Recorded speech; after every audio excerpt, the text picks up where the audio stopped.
I shall now make a statement in my capacity as the Minister of External Affairs of India.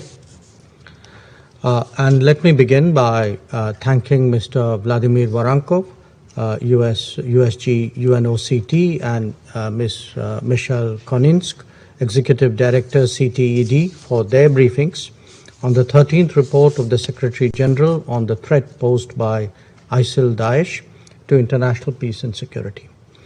I, of course, repeat my thanks to Mr. Moradian, Director General of the Afghan Institute for Strategic Studies, for joining us remotely today.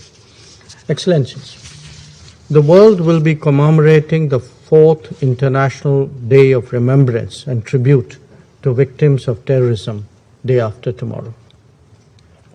Next month, it will be 20 years since the horrific 9/11 tragedy in New York. We in India have, of course, had more than our fair share of both challenges and casualties.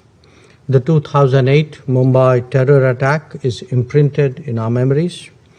The 2016 Pathankot airbase attack and the 2019 suicide bombing of our policemen at Pulwama were even more recent.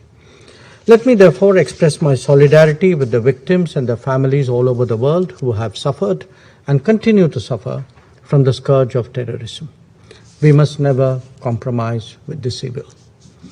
The international community holds a collective view that terrorism in all its forms and manifestations must be condemned.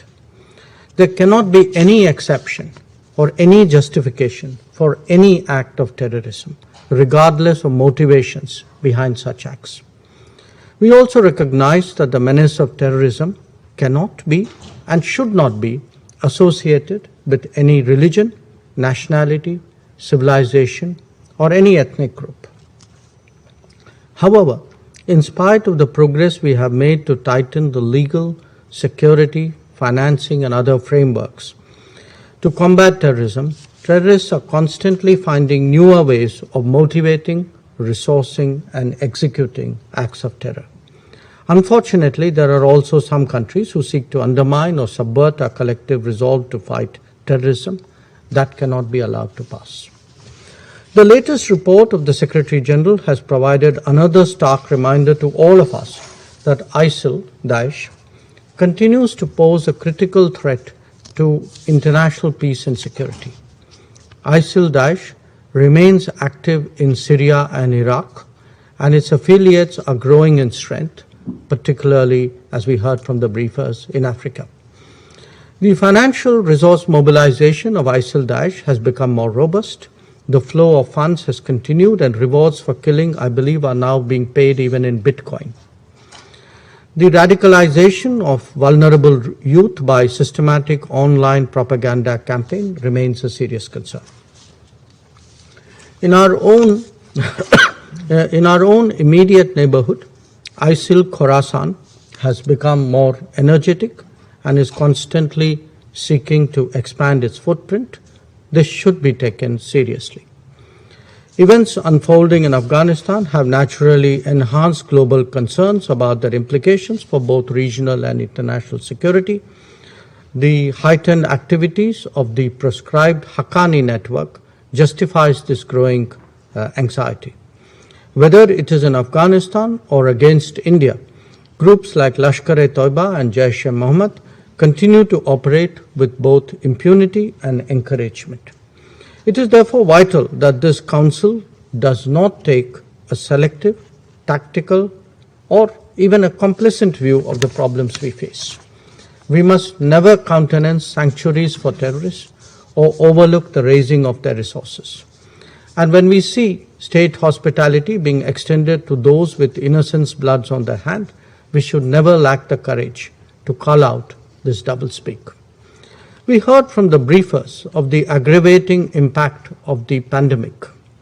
What is true of COVID is even more true of terrorism. None of us are safe until all of us are safe.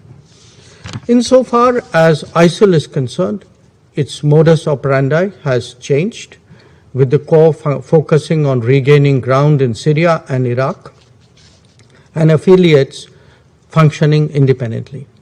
This evolving phenomenon is extremely dangerous and poses a new set of challenges to our collective efforts in our fight against ISIL and terrorism. In January 2021, when I had an opportunity to address this council virtually at that time, I had proposed an 8-point action plan for consideration. Let me reiterate some of its cardinal principles. 1, to summon the political will. Don't justify terrorism, don't glorify terrorists. 2, no double standards. Terrorists are terrorists. Distinctions can only be made at our own peril. 3, don't place blocks and holds on listing requests without any reason. 4, discourage exclusivist thinking and be on guard against new terminologies and false priorities.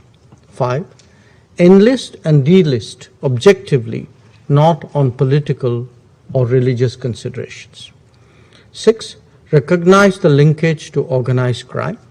7, support and strengthen the FATF. And 8, provide greater funding to the UN Office on Counterterrorism. I call on this Council to collectively build on these principles. It is also important to end the stalemate, preventing the adoption of a comprehensive convention on international terrorism, which India has championed for so long.